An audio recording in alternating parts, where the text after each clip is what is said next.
How long have you been with us, Melody? 29 years, is it? David Langston leaned back in his leather chair, his voice eerily casual. That's quite the accomplishment. 29 years and 362 days, to be exact, I replied, my stomach nodding as I noticed the manila folder on his desk. In all my years at Grantwell Manufacturing, I'd never been called into a director's office on a Friday afternoon. Something was wrong. I'm Melody Reynolds, 61 years old, and until 5 minutes ago, I was the senior compliance officer at one of St. Paul's largest manufacturing companies. I've spent nearly 3 decades ensuring that Grantwell operated within legal parameters, documenting irregularities, and standing firm when others wanted easy solutions to complex problems. My pension was set to fully vest on Monday, just 3 days away. The milestone I'd worked my entire adult life for was within reach. David slid the folder across his polished desk. Due to budget constraints, we're letting you go. His eyes never met mine. Effective immediately. The room seemed to tilt slightly. Budget constraints? Grantwell had just announced record profits last quarter. This is your severance package, he continued, tapping the folder with his manicured finger. Sign by tomorrow or get nothing. HR will escort you to clean out your desk. I should have felt anger, shock, perhaps even the urge to plead. Instead, a strange calm washed over me. This wasn't random. This was calculated, precisely timed to fall before my pension vested. Thank you for the opportunity, I said quietly, picking up the folder. I didn't open it. David looked surprised by my composure, perhaps expecting tears or protests. But I'd spent my career examining patterns, and this one was clear as day. I stood, smoothed my skirt, and walked out with my dignity intact. Janet from HR hovered awkwardly as I packed my personal items, the photo of my late husband Thomas, the potted plant my daughter had given me when she left for college 15 years ago, and the plaque I'd received for 25 years of service. I didn't take much. Most of what mattered couldn't fit in a cardboard box. I'm so sorry, Melody, Janet whispered, glancing nervously toward the security guard waiting to escort me out. This isn't right. It is what it is, I replied, but inside I knew better. This wasn't just wrong, it was potentially illegal. For the past 4 years, I'd been meticulously documenting financial irregularities that had accelerated since David joined the company. I'd sent detailed memos up the chain, flagged suspicious patterns, and even presented evidence of backdated reports. All of it had been dismissed, buried, or returned with instructions to focus on more pressing matters. As I walked through the lobby one last time, the security guard awkwardly held the door. Have a good weekend, Mrs. Reynolds, he said, clearly uncomfortable with his role in this charade. I nodded politely. I believe I will. The drive home felt surreal. 29 years of dedication ended with a manila folder and a cardboard box. The April rain tapped against my windshield as I navigated the familiar streets of St. Paul, Minnesota, past the cathedral where Thomas and I had married, beyond the school where our daughter had graduated, toward the modest home I'd maintained on my own since becoming a widow 12 years ago. I thought about the sacrifices I'd made for Grantwell, the missed recitals during those early years when I worked late to earn my promotions, the family vacations cut short when compliance emergencies arose, the countless evenings spent reviewing documentation that nobody else had the patience to examine. I'd given the company my prime years, believing in the security that my pension would eventually provide. When I pulled into my driveway, I sat quietly for a moment, allowing myself to feel the weight of what had happened. David Langston had been with the company just 6 months. He'd arrived with a reputation for streamlining operations, which typically meant cutting costs at any price. I'd known we would eventually clash when I refused to certify compliance on his latest cost-cutting initiative, a measure that skirted several regulatory requirements. What I hadn't anticipated was how quickly and ruthlessly he would move to eliminate me. Inside, I made myself tea and sat at my kitchen table, finally opening the severance package. The terms were insulting: 3 months' salary in exchange for waiving all rights to future claims against the company. No pension, no healthcare continuation, no acknowledgement of nearly 3 decades of service. Just a check and a legal trap designed to silence me. The document required my signature by 5 p.m. tomorrow. They were counting on fear and desperation to make me sign quickly, without consulting anyone. This wasn't standard practice. It was a targeted effort to rob me of what I'd earned. I set the papers aside and walked to my home office, where I kept my personal records. Behind a row of family photo albums sat a fireproof lockbox, my insurance policy. For 4 years, I'd been bringing home copies of troubling financial documents, keeping detailed notes of conversations, and saving emails that outlined patterns of misconduct. Not because I planned to use them, but because my professional instincts told me something wasn't right. I opened the box and reviewed its contents: loan applications with falsified data, quarterly reports with manipulated figures, emails instructing staff to backdate quality control certifications. It was all there, over 1,000 pages of evidence showing systematic fraud that had accelerated under David's direction. I'd reported every issue through proper channels, only to be ignored or sidelined. I reached for my phone, scrolling to a contact I hadn't called in years. Gregory Santos had been Grantwell's chief financial officer before leaving to work for the Securities and Exchange Commission. He'd always respected my diligence, even when others found it tedious. It's time, I thought, as my finger hovered over his name. The next morning, I woke with purpose. After speaking with Gregory for nearly 2 hours the previous evening, I had a clear path forward. I dressed carefully in the navy suit I reserved for important meetings, as if preparing for battle. In a way, I was. Gregory had listened intently as I outlined the situation and described the documentation I'd collected. His response was measured but resolute.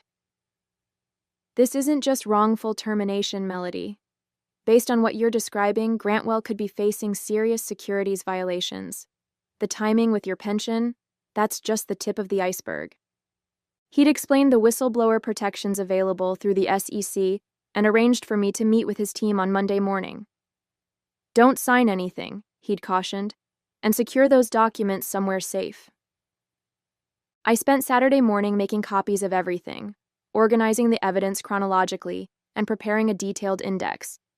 The work kept my mind focused, preventing the anger and hurt from overwhelming me. By noon, I had 3 identical packages ready, one for the SEC, one for my personal records, and one that would serve as leverage if needed. My phone rang several times throughout the day. Janet from HR, David Langston, even the company's general counsel. I let each call go to voicemail, listening to their increasingly urgent messages. Melody, we need that paperwork signed today. David's voice was tense. I can come by and pick it up if that helps. The legal counsel was more direct. Ms. Reynolds, it's imperative we receive your signed agreement before close of business. Failure to comply could jeopardize your severance package entirely. Their desperation confirmed what I already suspected. They knew they were vulnerable and wanted my silence secured before the weekend ended. At 4:30 p.m., my doorbell rang. Through the peephole, I could see David standing on my porch, his expensive suit looking out of place in my modest neighborhood. I didn't answer. Melody, I know you're in there, he called through the door. This is ridiculous. Just sign the papers and we can all move on. I watched silently as he eventually placed an envelope in my mailbox and returned to his luxury sedan. Only then did I retrieve it, another copy of the same agreement, with a handwritten note. Final opportunity. Sign by 9 a.m. Monday. That evening, my daughter called for our weekly chat. Elizabeth was concerned by the strange tone in my voice. Mom, what's going on? You sound different. I considered downplaying the situation but decided against it. Elizabeth deserved the truth. I was terminated yesterday, I said simply. What? But you're just days away from your full pension. They can't do that. They did, I replied. But don't worry, I'm handling it. Do you need me to come home? I can be on a flight from Denver tomorrow. No, sweetheart, stay put. I've got this covered. After we hung up, I sat in my living room as darkness fell, thinking about Monday's meeting with the SEC. For years, I'd tried to address these issues internally, believing in the system and the company's integrity. I'd been loyal, discreet, and professional, even when I suspected serious wrongdoing. But Grantwell had made its choice, and now I would make mine. I would not be signing their agreement. I would not be silenced. And most importantly, I would not let them discard 3 decades of my life without consequence. Monday couldn't come soon enough. Monday morning arrived with a clarity I hadn't felt in years.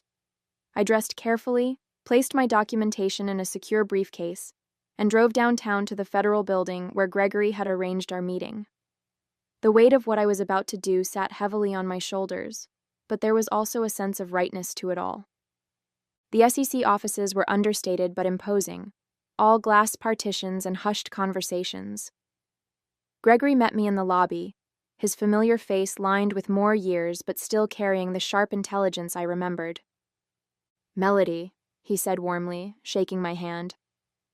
"I wish we were meeting under better circumstances." "It's good to see you, Gregory," I replied. "Thank you for taking this seriously." He led me to a conference room where 2 other investigators waited: Angela Brennan, a senior enforcement attorney, and James Weston, a forensic accountant.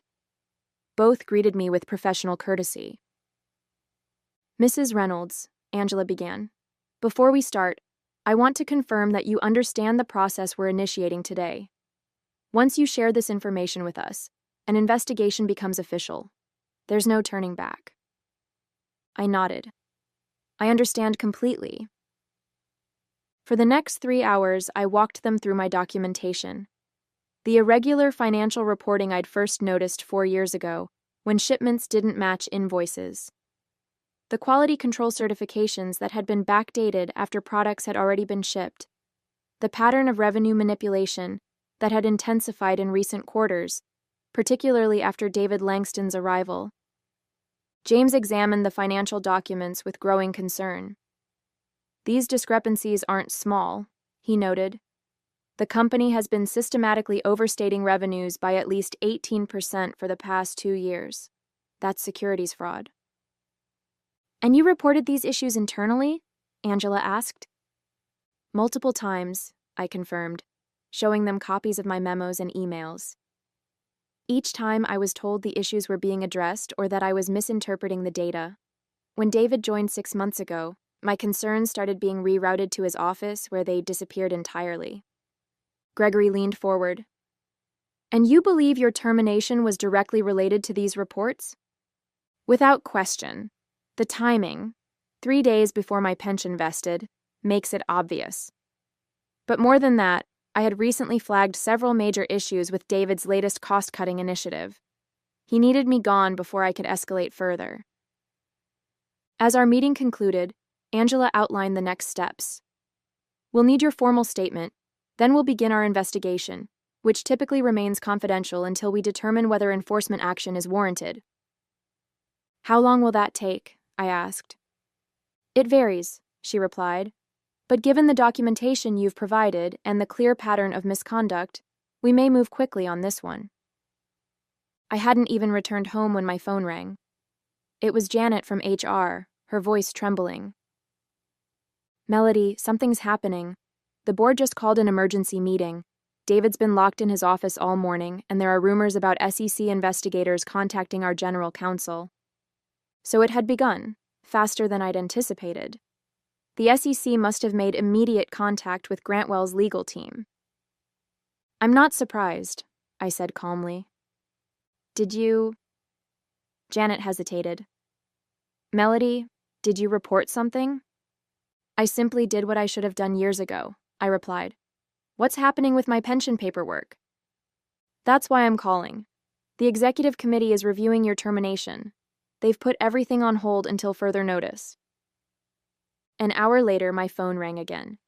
This time, it was William Hargrove, the chairman of the board, a man who had barely acknowledged my existence during our few previous interactions. "Ms. Reynolds," he said, his typically confident voice sounding strained. "We seem to have a situation that requires your input.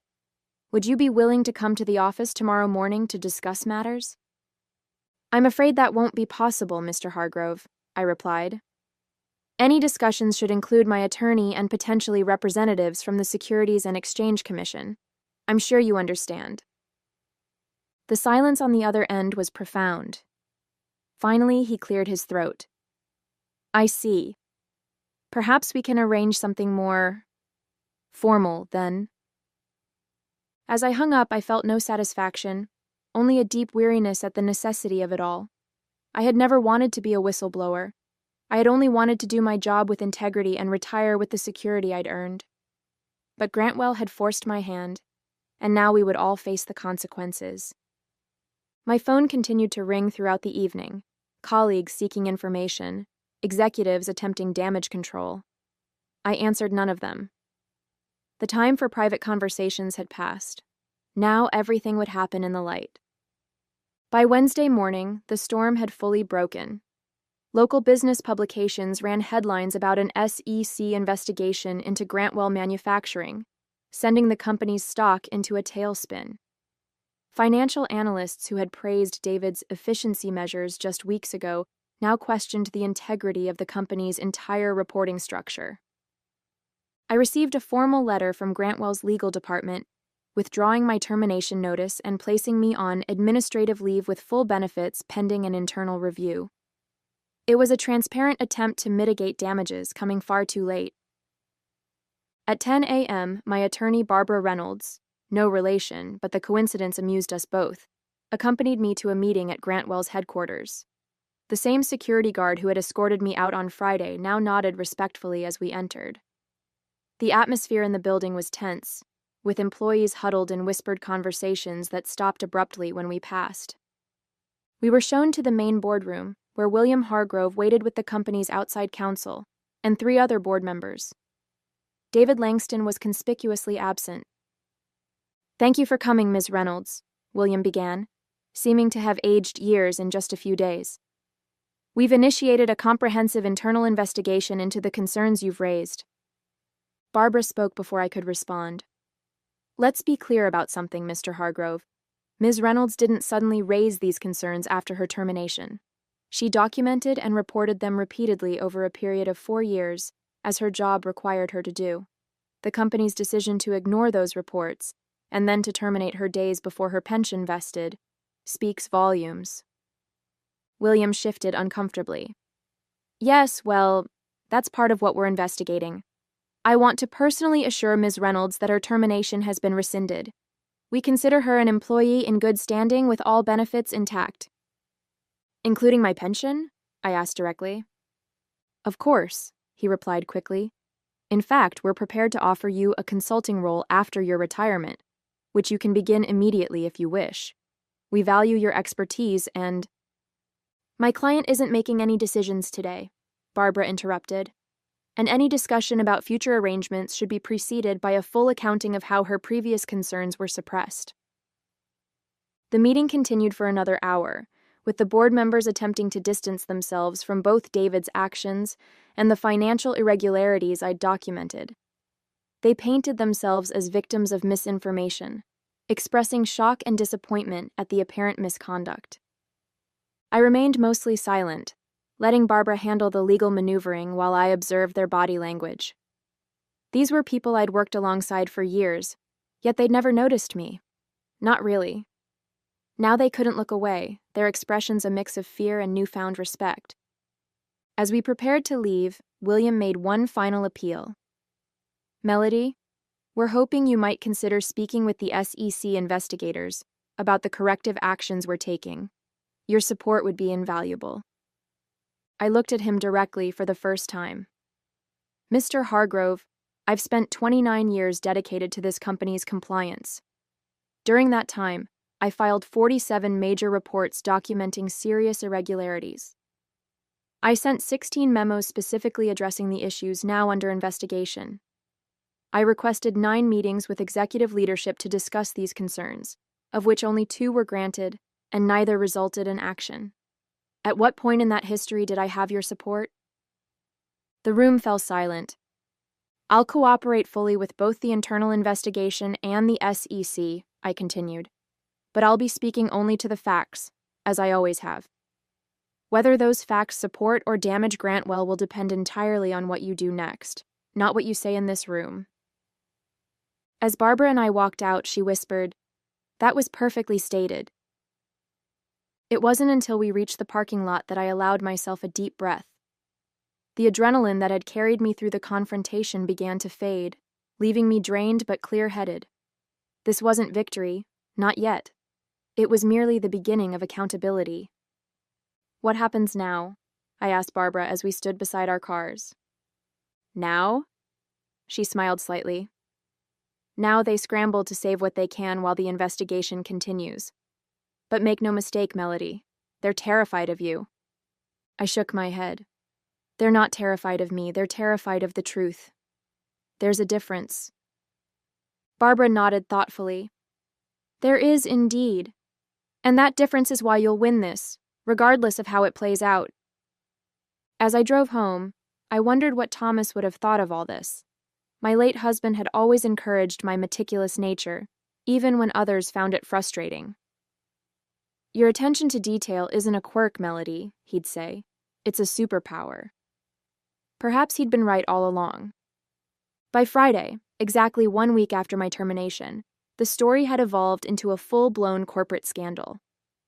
The SEC had issued formal requests for information from Grantwell, and an internal memo from William Hargrove announced David Langston's immediate suspension pending investigation. The company's stock had dropped nearly 30%, triggering concerns from major investors and partners. I was no longer just Melody Reynolds' overlooked compliance officer. Business journals now referred to me as a whistleblower and the woman who exposed Grantwell. The sudden attention was uncomfortable, but I remained focused on the process, working closely with the SEC investigators who now had offices set up in a separate building near Grantwell's headquarters. The evidence I'd provided had opened many doors, but the investigation was revealing even more troubling patterns. Gregory called to update me on their progress. "Melody, it's worse than we thought," he said, his voice grave. "The financial manipulation goes back at least 5 years, predating Langston. He accelerated it, but he didn't start it." "I suspected as much," I replied. "There were irregularities I couldn't fully document because I couldn't access certain executive-level reports." "Well, we can access them now," Gregory continued. "And they tell a story of systematic fraud designed to inflate the company's value. The board is claiming ignorance, but at least 3 members had to have known. They signed off on key transactions." This news should have vindicated me, but instead, it left me feeling hollow. The company I'd dedicated my life to had been corrupted at levels even I hadn't fully comprehended. The people I'd trusted with my concerns had been actively participating in the very fraud I was reporting. That afternoon, I received a call from Elizabeth. Her voice was tight with anger. "Mom, have you seen the news? They're trying to discredit you." I hadn't. I'd been avoiding media coverage, focusing instead on the official proceedings. "What are they saying?" I asked calmly. "That Grantwell executive, Langston, gave an interview claiming you had performance issues and were bitter about being passed over for promotion. He's making it sound like you're retaliating because of personal grievances." I wasn't surprised.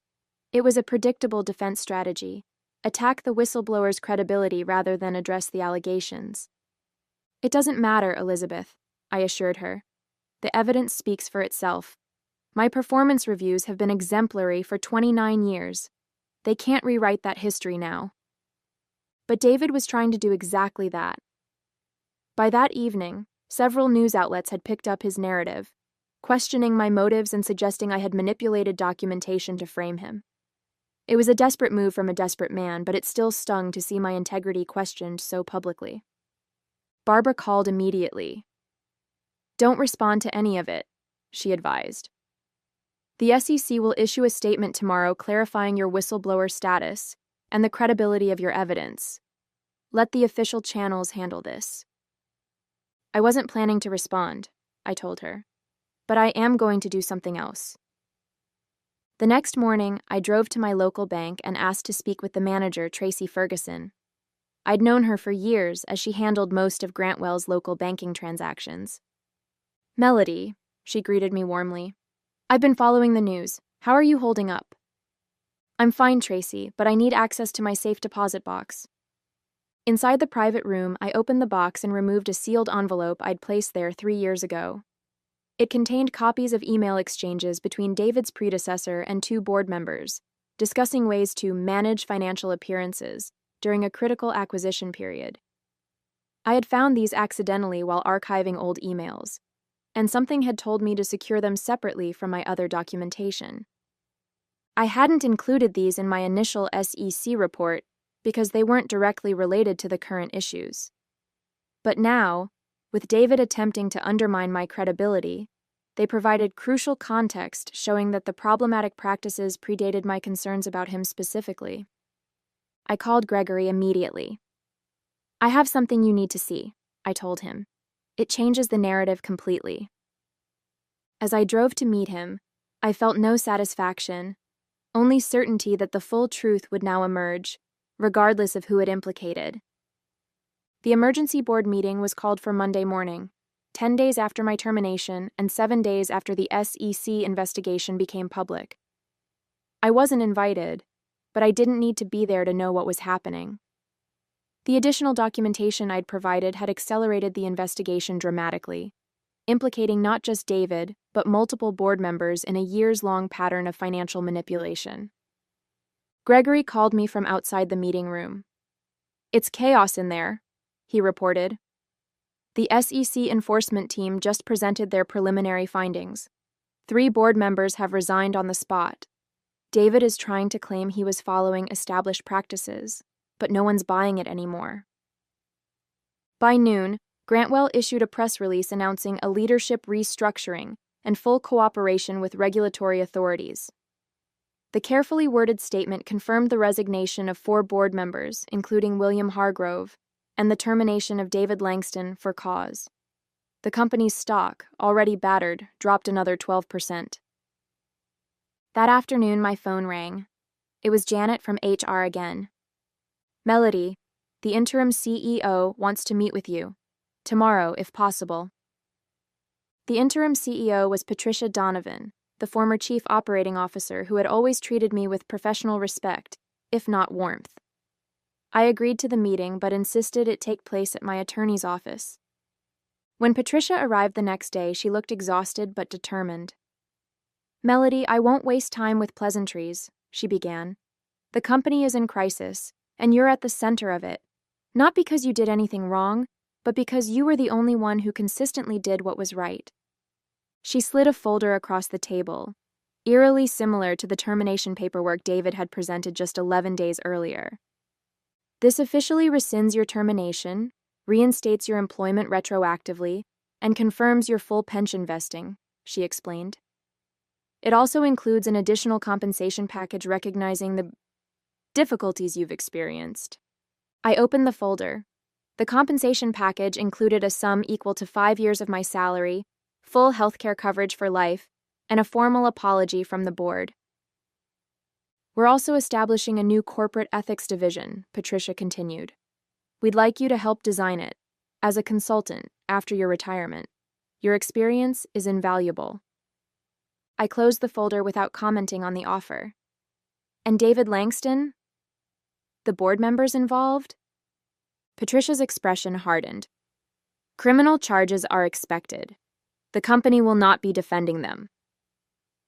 Justice, it seemed, had finally arrived at Grantwell Manufacturing. 6 months later, I sat in a federal courtroom, watching as David Langston and 2 former board members entered guilty pleas to securities fraud charges. The man who had so casually ended my career now looked diminished in his dark suit, his arrogance replaced by defeat. Our eyes met briefly as he turned to leave, and I saw recognition there, not of me specifically, but of what I represented, the consequences of his actions personified. The Grantwell scandal had become a case study in corporate governance failures and the crucial role of internal compliance. I had declined the consulting position with the reorganized company, choosing instead to work with regulatory agencies to develop better whistleblower protocols. My story had inspired other compliance officers to come forward with their own documentation of corporate wrongdoing, creating a ripple effect across industries. The SEC had awarded me a substantial whistleblower payment, 15% of the penalties assessed against Grantwell. Combined with my pension and the settlement, I had more financial security than I'd ever imagined possible. I'd established a scholarship fund for women pursuing careers in corporate ethics and compliance, naming it after Thomas. Elizabeth had relocated to St. Paul to be closer to me, bringing my 2 grandchildren with her. We spent weekends together at my new lakeside home, building memories I'd missed while working all those long hours. One evening, as we sat watching the sunset over the water, Elizabeth asked a question that caught me off guard. "Mom, do you regret staying at Grantwell all those years, given how it ended?" I considered this carefully. "No," I finally answered. "I regret that it was necessary to expose them, but I don't regret my work there. Integrity isn't just about being honest when it's easy. It's about maintaining your principles even when, especially when, it costs you something." Elizabeth nodded thoughtfully. "You taught me that, you know. Not with words, but by example." That, I realized, was perhaps the most meaningful outcome of all. Not the vindication, not the financial security, but the knowledge that my choices had shown my daughter what it meant to stand firm in your values, regardless of the consequences. As for Grantwell Manufacturing, the company had survived, though greatly diminished. The new leadership had implemented stringent compliance protocols and transparent reporting practices. They still sent me their annual reports, perhaps as a reminder, perhaps as an apology. I read them carefully, noting the improved practices with professional satisfaction. Some might see my story as one of revenge, but I've never viewed it that way. I simply did what I had always done, documented the facts, reported the truth, and stood by my findings. The difference is that this time, finally, others were forced to listen.